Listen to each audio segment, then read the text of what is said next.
Assalamualaikum warahmatullahi wabarakatuh. Perkenalkan, nama saya Raudatul Zanah, Prodi Manajemen dari Universitas Tangerang Raya. Di sini saya ingin menjelaskan mengenai sumber hukum Islam. Hukum Islam sendiri adalah hukum yang bersumber dan menjadi bagian dari agama Islam. Nah, hukum Islam sendiri terbagi menjadi 4. Yang pertama adalah Al-Quran. Al-Quran adalah kalam Allah yang diwahyukan kepada Nabi Muhammad SAW melalui perantara malaikat Jibril.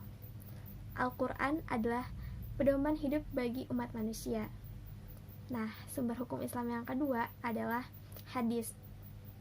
Hadis diartikan sebagai perkataan dan perbuatan Nabi Muhammad SAW. Hadis sendiri dikategorikan menjadi 3, yaitu perkataan Nabi, perbuatan Nabi, dan segala keadaan Nabi. Selanjutnya, sumber hukum Islam yang ketiga adalah ijma. Imam Syafi'i berpandangan bahwa ijma adalah sumber hukum Islam setelah Al-Quran dan Sunnah. Sedangkan Imam Al-Ghazali menyatakan bahwa ijma adalah kesepakatan yang berasal dari umat Nabi Muhammad SAW tentang suatu hukum masalah tertentu. Ijma sendiri terbagi menjadi 2, yaitu ijma sarih dan ijma sukuti. Ijma sarih yaitu kesepakatan para mujtahid melalui pendapat tentang suatu hukum perbuatan. Dan yang kedua adalah ijma sukuti. Ijma sukuti yaitu kesepakatan ulama melalui cara seorang mujtahid yang berpendapat, kemudian pendapat tersebut diketahui oleh banyak orang. Nah, contoh ijma sendiri yaitu diadakannya azan dan iqamah 2 kali dalam sholat Jumat. Itu terjadi pada masa kepemimpinan Utsman bin Affan.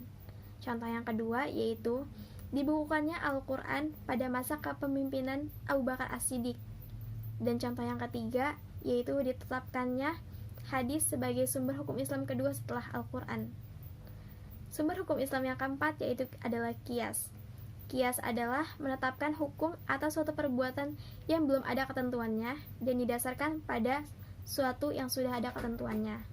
Seperti hukum halal haram narkotika.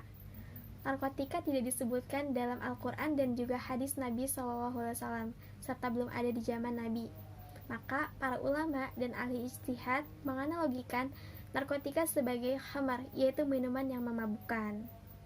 Maka dapat ditarik kesimpulan bahwa hukum narkotika adalah haram. Sekian presentasi dari saya, kurang lebihnya mohon maaf. Semoga bermanfaat. Wassalamualaikum warahmatullahi wabarakatuh.